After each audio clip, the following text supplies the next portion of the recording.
Welcome to today's deep dive. Our mission today is to analyze a single product listing from HDTVSupply. Right. Specifically, it's the PTZOptics PT20X-STUDIO-SE-WH-G3 Studio SE camera.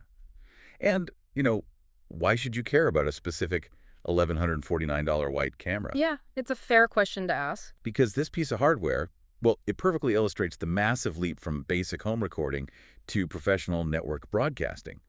We want to extract the core insights on how modern content creation actually works behind the scenes. Exactly. I mean, it represents this complete decentralization of the traditional studio, right? Yeah. We're taking all those hardware cues that used to require a massive dedicated production crew and, baking them directly into a consumer-friendly form factor. Yeah, so let's look at the actual physical hardware first. The listing highlights a 12.8-inch CMOS sensor supporting 1080p 60 video and has a massive 20x optical zoom. Right, along with a 16x digital zoom. Yeah, but, is having a 20x optical zoom for a home studio like buying a sports car just to drive to the grocery store? Well, I totally get why you'd think that. If you're just sitting rigidly at a desk, sure, it seems like overkill. Yeah, exactly. But a 20x optical zoom isn't necessarily about extreme distance, It's really about achieving the perfect framing.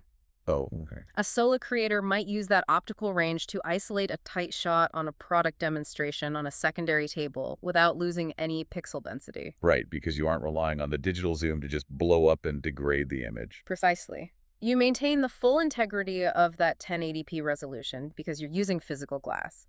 And that 12.8-inch CMOS sensor plays into the image integrity too. Because it captures more light. Right. It physically captures more ambient light, giving you a cleaner image without needing to install like a massive Hollywood light and grid in your room. Which is huge. Totally. And then you have features like the built-in microphone and the highly visible front tally light. Ah, the tally light, the little red light that tells you you're live. Right.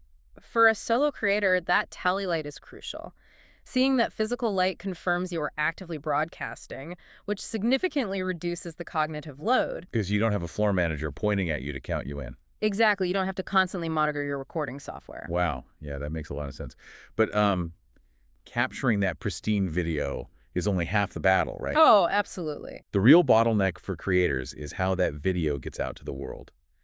Which brings us to the networking tech inside this camera. Yeah, this is where it gets really interesting. The specs list, power over Ethernet, and simultaneous outputs like HDMI, SDI, IP, and USB. And then it mentions need of NDI HX3 that requires no additional license. Right, which is a massive game changer. But NDI HX3 sounds like a part for a Starship. What does this actually mean for you if you're just trying to set up a basic stream? Yeah, it is a lot of jargon. Basically, native NDI HX3 means sending high-quality video really efficiently over your standard local network. Okay, so without bogging the whole network down. Yeah. Exactly. And without paying extra third-party licensing fees just to unlock that routing efficiency. Oh, nice. But the real magic happens when you pair that with PoE, or Power over Ethernet. Wait, so does that mean you literally just plug in one thing? Yes. A creator only needs one single network cable to deliver the electrical power, the camera control data, and transmit the live video feed all at once. Oh, wow. So you completely eliminate the crazy cable clutter behind the desk. You really do. You are stripping a complex setup down to a single wire. That's wild. But now that we've solved the networking and eliminated the mess, we have to look at how a single creator actually manages this setup live. Right, because the hardware is only as good as the software. Yeah, managing all this while trying to host a live stream seems like a recipe for total information overload. It definitely could be, but that's where the control ecosystem has to adapt. The camera essentially scales with the user. Because it comes with just a basic IR remote, right?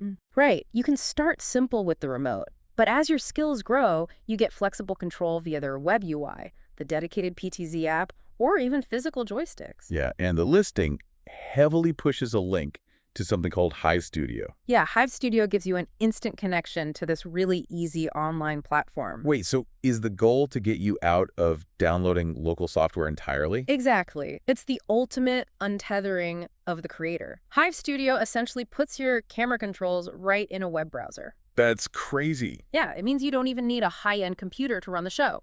The processing logic lives in the cloud, allowing you to manage professional broadcast hardware from almost any device.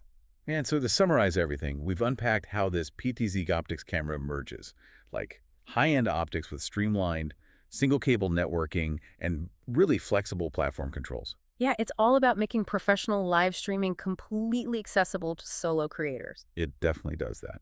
So, as cameras become entirely network-driven and controllable from anywhere via cloud platforms like Hive Studio, consider this. What does the future of live television look like? When literally anyone can run a multi-camera broadcast network directly from their laptop at a local coffee shop. Definitely something to mull over. Catch you in the next deep dive.